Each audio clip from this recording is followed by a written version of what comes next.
موسیٰ بن نصیر کا آبائی خاندان مسیح تھا اور عین التمر میں مقیم تھا۔ شام و ایران کی سرحد پر واقع یہ شہر اہم تجارتی مرکز تھا۔ خالد بن ولید نے عین التمر فتح کیا تو آپ کے والد نصیر کو گرفتار کر کے مدینہ بھیج دیا۔ دستور کے مطابق وہ غلام تھا، لیکن قبول اسلام کے بعد اس کے مالک عبدالعزیز بن مروان نے آزاد کر کے موالی یعنی دوست بنا لیا۔ موسیٰ کی پیدائش عہد فروقی میں 19 ہجری کو ہوئی۔ آپ کی تعلیم و تربیت اسی ماحول میں ہوئی جس میں عمر بن عبدالعزیز مجدد الف اول پرورش پا رہے تھے۔ عبد الملک نے موسیٰ کو بصرہ میں خراج وصول کرنے کے لیے افسر مقرر کیا، لیکن جلد ہی موسیٰ پر بددیانتی کا الزام لگا۔ تاہم آپ اپنے مربی عبدالعزیز کی سفارش پر سزا سے بچ گئے۔ عبدالعزیز نے موسیٰ پر عائد کردہ جرمانہ اپنی جیب سے ادا کیا۔ عبدالعزیز نے انہیں اپنے پاس مصر میں بلایا۔ وہ موسیٰ کی دیانت و ذہانت سے آگاہ تھے اور جانتے تھے کہ انہیں عظیم کام سونپے جا سکتے ہیں، چنانچہ انہیں افریقہ کے گورنر کا منصب سونپا گیا۔ موسیٰ بن نصیر اچھے جرنیل ہی نہیں بلکہ بہت اچھے منظم بھی تھے، اور اس سے بڑھ کر یہ کہ وہ مبلغ اور مسلح تھے۔ بربر قبائل کو جو مسلسل بغاوتوں کے عادی تھے اور سخت سے سخت گورنروں کے مظالم برداشت کرنے کے سبب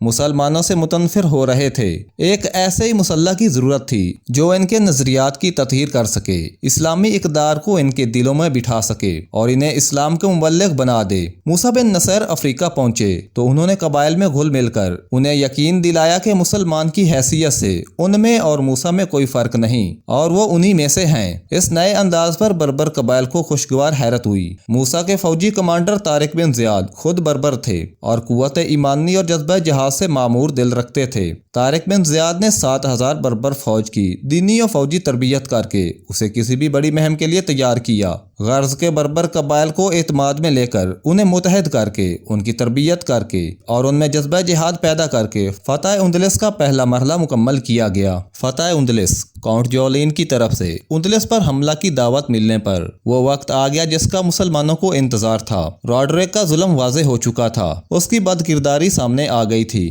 اندلس میں نہ صرف یہودی مظلومیت کی زندگی بسر کر رہے تھے بلکہ گات قوم کی عوام بھی تنگ تھی۔ عمرہ بھی بادشاہ سے تنگ آ چکے تھے، معاشرہ ہر لحاظ سے گل سڑ گیا تھا اور ایک نئے انقلاب کا متقاضی تھا۔ طارق بن زیاد نے اپنے ابتدائی خطاب میں ہی مظلوم کی حمایت میں جنگ اور خدا کا پیغام پہنچانے کے جذبات ابھارے اور مجاہدین سر دھڑ کی بازی لگانے پر آمادہ ہو گئے۔ موسیٰ نے اس موقع پر نہایت محتاط طرز عمل اختیار کیا۔ پہلے کاؤنٹ جولین کی وفاداری کا امتحان کیا اور پہلا حملہ اس سے کروایا۔ پھر طارق بن زیاد کو 7,000 مجاہدین کے ساتھ بھیجا اور 5,000 بطور کمک روانہ کیے، اور جو ہی فتح کی خبر ملی تو خود بھی اندلس پہنچے اور فتوحات میں حصہ لیا۔ بدقسمتی سے موسیٰ کا انجام بھی نہایت اندوناک ہوا۔ ولید بن عبد الملک نے موت سے قبل موسیٰ کو دمشق واپس پہنچنے کے احکامات دیے تھے۔ موسیٰ بن نصیر غنیمت اور زر و جواہر کے ساتھ پایہ طاقت واپسی کے لیے روانہ ہو چکا تھا۔ ولید کے مرض الموت میں مبتلا ہونے کے بعد سلیمان بن عبد الملک کی خواہش تھی